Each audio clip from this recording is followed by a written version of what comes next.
Nou, dat ziet er wel even goed uit, hè, zo'n Indiaanse thali. Een hoop variatie in een hoop gerechtjes, lekker kruidig en soms spicy.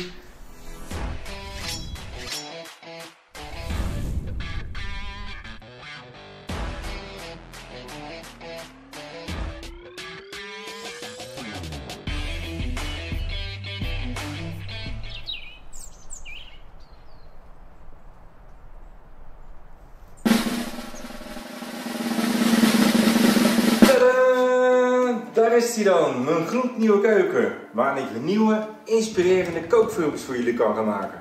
Want het werkt natuurlijk wel even lekkerder in zo'n hele nieuwe keuken. Ja, ik weet ook wel, er zijn nog een aantal dingen niet klaar. De lampjes opgehangen worden, een aantal andere dingen aangesloten. Maar dat komt allemaal wel. Ik kan voorlopig voor jullie aan de slag en daar heb ik echt zin in. Nou wil het geval dat mijn oudste zoon Nick, die is aan het wereldreizen en die zit op dit moment in India. Die doet er ook voor inspiratie op. En hij eet daar bijna elke dag een thali. Thali is niks anders dan een metalen bord met rijst en een aantal lekkere, kruidige Indiase gerechtjes. Eigenlijk kun je het wel zien als de Indiase versie van de Indonesische rijsttafel. Ook een lekkere nasi met een aantal bijgerechtjes. Hartstikke lekker. Nou, laten we maar lekker aan de slag gaan.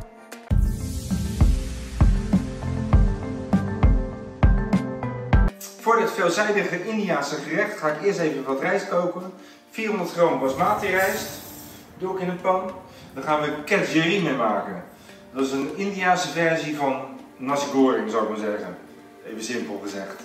Ik ga mijn pan rijst vullen met water. En ik doe er zoveel water in dat de rijst 1 vingerkootje onder water staat. Dan kookt hij precies goed droog. Breng je rijst aan de kook en laat het dan 10 minuutjes zachtjes doorkoken. Zie je, dat kookt dan mooi droog.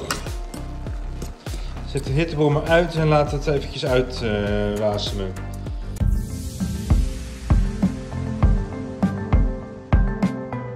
Nu heb ik 2 flinke kipfilets. Die ga ik even in stukjes snijden. Het mogen wel lekkere flinke stukken zijn. Flinke dobbelstenen.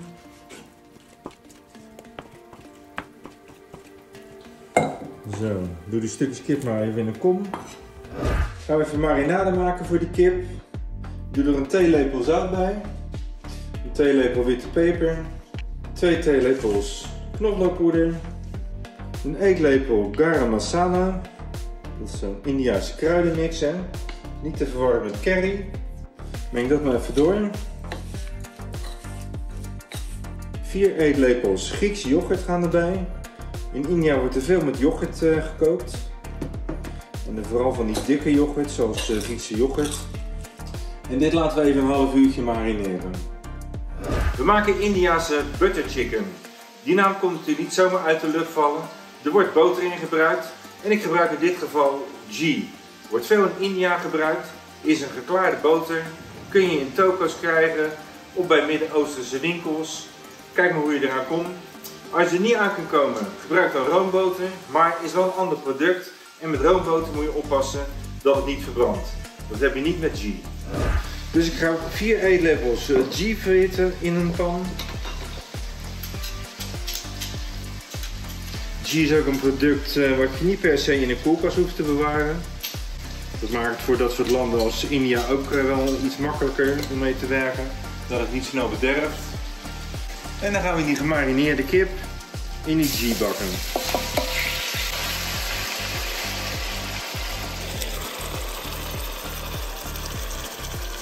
Zo, ga ik intussen een ui snipperen.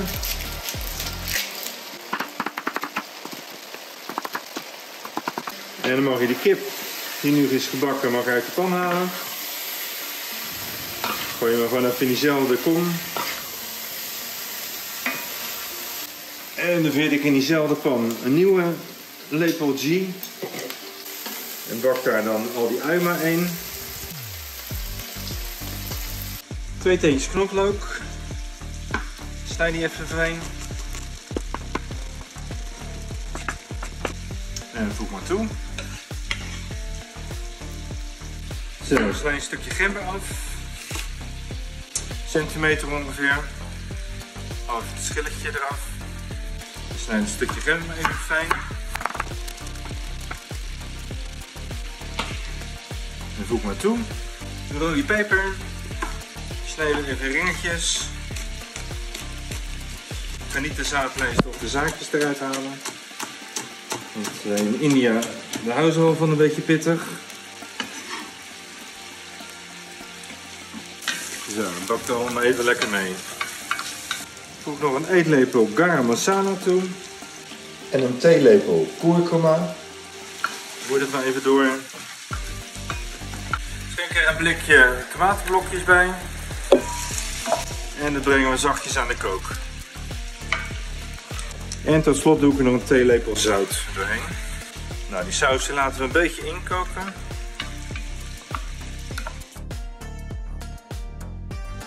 Ga ik de saus wat romiger maken. En dan roer ik er 100 ml slagroom doorheen. Geen opgeklopte slagroom uiteraard. Dan verandert het gelijk van kleur, zie je hem. Het wordt wat meer oranje. En dan gaat de kip weer terug in de pan. Roer die maar even lekker door de saus heen. Dan heb ik hier wat takjes platte peterselie. Die ga ik even grof snijden. Kan gewoon met steeltjes en al. Steeltjes hebben ook gewoon smaak. Gooi het maar erbij. En dat roeren we nou even er doorheen. En dan is dat klaar.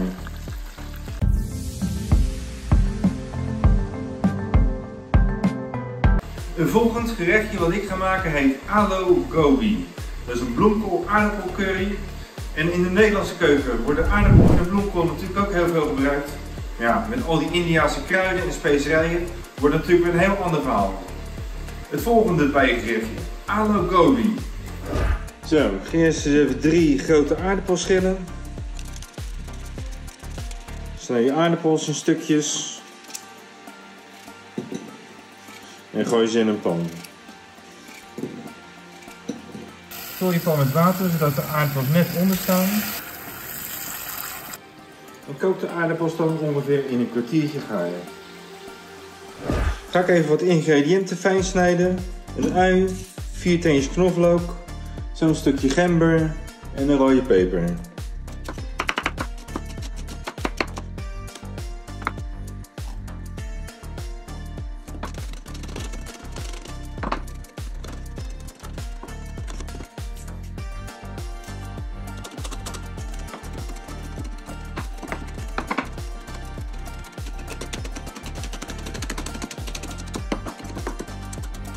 Ik ga een halve bloemkool gebruiken. Was die eerst eventjes onder de kraan.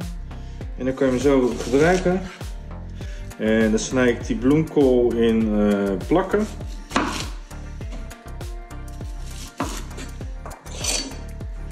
Ik haal die nerf even hier zo eruit. En als je dat doet, dan valt dat eigenlijk gelijk uit elkaar. In roosjes zie je dat. Maak ze dan maar even wat kleiner met je hand.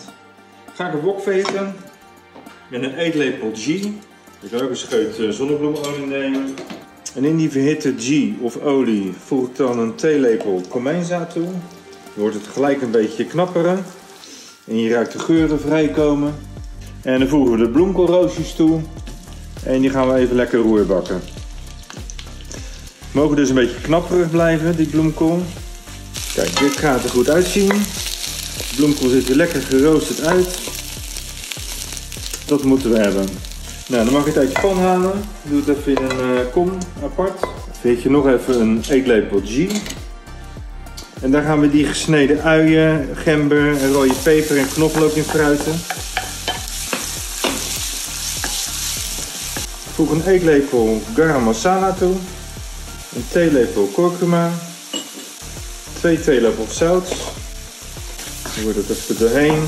Laat de geuren even vrijkomen, die aroma's van die specerijen. Dan voeg je 1 blikje gepelde tomaten toe. Of tomatenblokjes eigenlijk. Roeren we er doorheen. Dan brengen we dan zachtjes aan de kook. Voeg ik die geroosterde bloemkool weer toe. Vul het tomatenblikje voor de helft met water. En dat voeg ik toe. En dan brengen we dit eventjes zachtjes aan de kook. En dan laat je dat even pruttelen totdat de bloemkool voor jou de gewenste gaarheid heeft bereikt. Ga ik de aardappels nog even toevoegen. En dan roer je die ook er maar doorheen. En dan is het tweede gerechtje ook klaar. Aloo gobi, bloemkool aardappelcurry.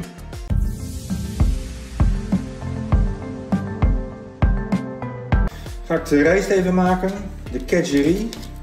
Ik ga een lepel ghee verhitten. Zonnebloemolie mag je ook gebruiken hoor. En dan ga ik in die olie of ghee ga ik 2 ansjovisfiletjes smelten. Je zal zien dat die straks gewoon wegsmelten. En die ansjovisfilet die raak je helemaal kwijt, maar die zorgen voor een beetje zoute smaak hierin. Ga ik een uitje fruiten. Snippen die even fijn. Zo, fruit die uit. Eenmaal in die wok. 4 teentjes knoflook. Plet ik even onder mijn mes. Dan zijn ze gelijk een beetje uitgepest. Dan snijd ik het maar even wat fijner. Dan voeg ik die ook maar toe. Een courgette. Ik ga een halve courgette gebruiken. En die snij ik eventjes eerst in schijven. En daarna in kleine blokjes. 2 volle eetlepels curry. Die laat ik even meebakken. Het kan madras curry zijn bijvoorbeeld. Gewoon huistuin- en keukencurry uit de supermarkt, dat is ook wel goed. Bak het even mee totdat je die geur ruikt vrijkomen. Voeg dan de courgette maar toe.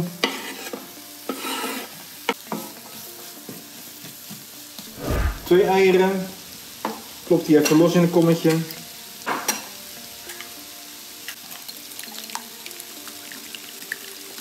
Maak je een beetje een kuiltje hier in je wok. En dan giet je dat ei erin. En dat laten we een klein beetje stollen. Nou, op een gegeven moment zie je hier een beetje blazen gaan ontstaan. Dat betekent dat de onderkant van het ei al gestold is. Ga ik er verder zo doorheen roeren. We eigenlijk een soort roerei er doorheen krijgen. En dan voeg ik de gekookte rijst toe. En dat gaan we even lekker meebakken.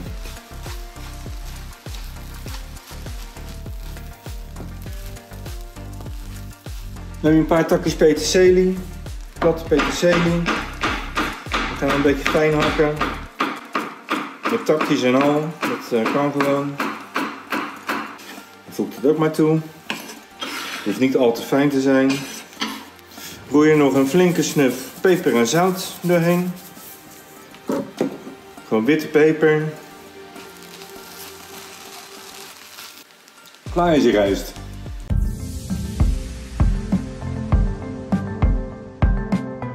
Een ander bijgerechtje voor de thali. Een kikkererwten aardappelcurry. Ik verhit weer een eetlepel ghee in de pan. Snip er in de tussentijd een ui. Zo, dan gooi je dan een ui in je pan. Zet ik ertussen een grote aardappel. En die aardappel die ga ik in kleine blokjes snijden van centimeter bij een centimeter ongeveer. Als die ui een beetje is gebakken, gaan we de aardappel toevoegen. En die laten we ook eventjes 5 minuutjes meebakken. Ga ik wat specerijen toevoegen en meebakken. Een eetlepel curry, een theelepel komijnzaad, een laurierblaadje, een kaneelstokje, een theelepel cardamompoeder en een theelepel zout. Roer hem even door. 3 tomaten, snij ik even in stukjes. En voeg dan al die tomaat maar toe.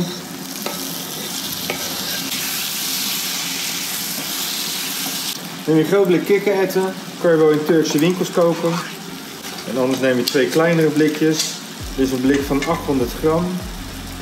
En die voeg ik met water en al voeg ik toe. Die brengen we dan aan de kook. En zodra het kookt zetten we de hittebron lager. En dan laten we het een kwartiertje rustig sudderen tot de aardappels gaar zijn.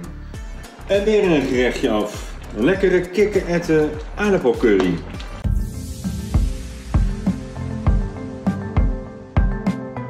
Ga ik nog een gerechtje met spinazie maken. Spinazie wordt ook vrij veel gebruikt in India. Verder een eetlepel ghee.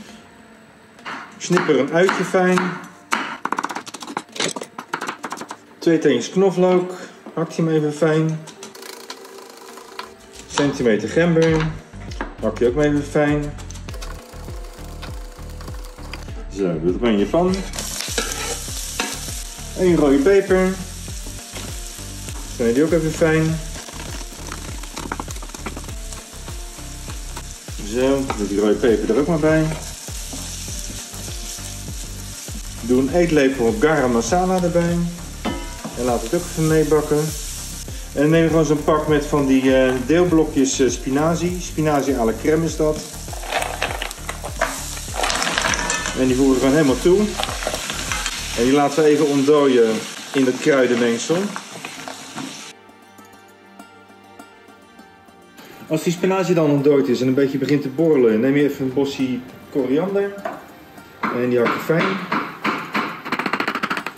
Ja, korianderhaters kunnen dit achterwege laten.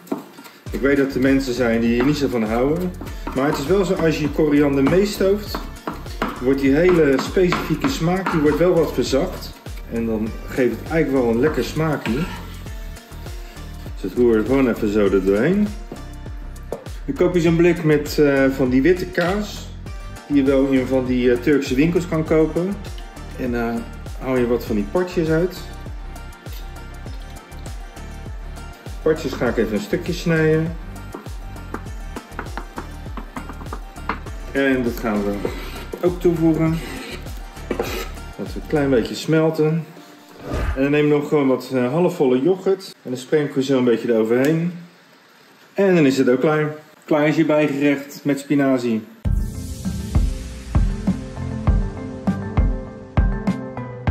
Nou, dan vind ik het wel leuk om het echt te serveren zoals in Italië en India. Zet dan een aantal kommetjes op een dienblad. Gewoon wat je in huis hebt natuurlijk. Die middelste die vul ik met de rijst. De gejjeri. En ik vul een kommetje met die chicken curry. De bloemkool aardappelcurry. Het ziet er ook allemaal zo kleurrijk uit, hè. De kikkererwten aardappelcurry. De spinazie. In dit bakje leggen we nog wat geroosterde naan. Dan neem je die kip nog even met wat ringetjes rode peper. En voor de gezelligheid nog een takje koriander zo op de rijst.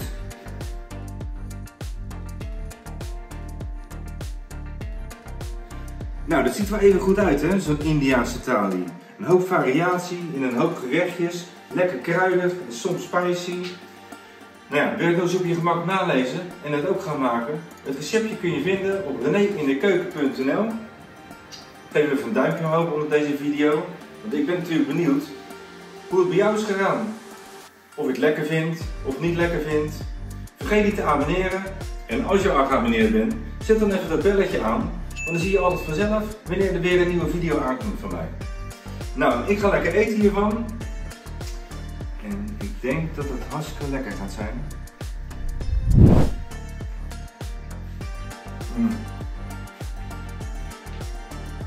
Die kip, man. Die is zo lekker mals. Sappig, kruidig, beetje spicy. Heerlijk allemaal. Kikkererwten, kruidige rijst. Ik zou het echt gaan maken. Doe je best. Zie je volgende keer. Doei.